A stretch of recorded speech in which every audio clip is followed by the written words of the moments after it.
एक बहुत ही shocking plane crash. Air India की फ्लाइट AI-171 अहमदाबाद से लंदन जा रही थी। 240 से ज्यादा पैसेंजर्स और क्रू मेंबर्स इसमें बैठे थे और टेक ऑफ करने के सिर्फ 40 सेकंड बाद ही ये फ्लाइट बड़ी तेजी से नीचे डिसेंड करने लगी और लिटरली टेक ऑफ के 2 मिनट बाद ही ये प्लेन जाकर क्रैश कर जाता है गुजरात के रेजिडेंशियल एरिया में। ये पूरा इंसिडेंट इतना शॉकिंग इसलिए है क्योंकि इतिहास में इस स्पेसिफिक प्लेन टाइप के लिए ये पहला क्रैश है। ये एक बोइंग 787 ड्रीम लाइनर प्लेन था जिसका एक एक्सीलेंट सेफ्टी रिकॉर्ड है। आज तक इतिहास में ये प्लेन कभी क्रैश नहीं किया है। ड्रीम लाइनर की पहली फ्लाइट साल 2009 में उड़ी थी, आज से 16 साल पहले, और तब से लेकर आज तक कोई भी इस लेवल का हादसा इस प्लेन के साथ नहीं हुआ है। मैं जानता हूं बोइंग एज ए कंपनी का एक बहुत ही खराब ट्रैक रिकॉर्ड रहा है पिछले कुछ सालों में, जैसे कि उनके प्लेन टाइप B737 मैक्स, जिसमें कई सारे मैन्युफैक्चरिंग डिफेक्ट्स देखे गए और कई सारे प्लेन क्रैशेस भी देखे गए हैं पिछले कुछ सालों में, लेकिन ये वाला प्लेन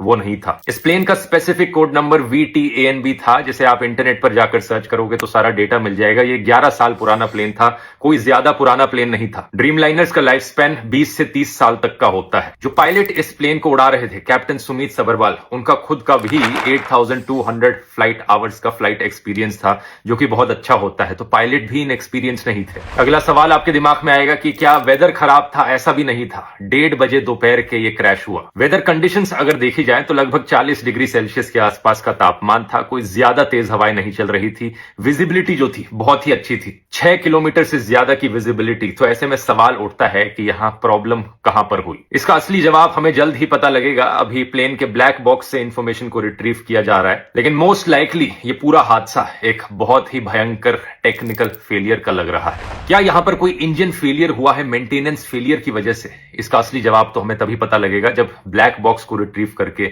सारी इंफॉर्मेशन पब्लिक में रखी जाएगी। लेकिन सवाल यहां पर पूछे जाने चाहिए इन दो कंपनीज से, एयर इंडिया और बोइंग।